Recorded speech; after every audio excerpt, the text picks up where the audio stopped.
आणि सदैव सत्यासोबत।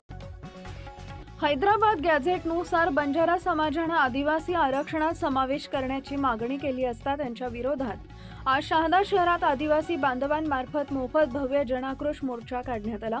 सदरील मोर्चा बिरसा मुंडा स्मारकापासून सुरुवात होऊन शहरातील मुख्य मार्गाने जात महात्मा ज्योतिबा फुले पुतळ्यास अभिवादन करण्यात आले।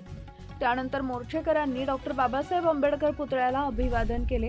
यानंतर मोर्चाचं सभेत रूपांतर झाले। यावेळी बिरसा मुंडा समितीचे अध्यक्ष सुनील मुळे, सचिन पावरा, सुशील कुमार पावरा, सामाजिक कार्यकर्ते जगदीश सोनवणे, जय आदिवासी ब्रिगेडचे तालुका अध्यक्ष सुनील माळी, जमन ठाकरे, आदिवासी एकता परिषदचे व लोकनियुक्त सरपंच दीपक ठाकरे, प्रमोद ठाकरे यांच्यासह शहादा तळोदा संघाचे आमदार राजेश पाडवी, माजी आदिवासी विकास मंत्री पद्माकर वळवी, आदिवासी साहित्यिक वाहरू सोनवणे आदी मान्यवर उपस्थित होते। मान्यवरांनी आपल्या मनोगतातून आदिवासी आरक्षणाचा बचाव करण्याचे आवाहन केले। यावेळी मोठ्या संख्येने समाज बांधव उपस्थित होते। यावेळी जिल्ह्यातील विविध आदिवासी संघटना, ग्रामसेवक, सरपंच, पोलीस पाटील संघटनांसह हजारोंच्या संख्येने आदिवासी बांधव उपस्थित होते।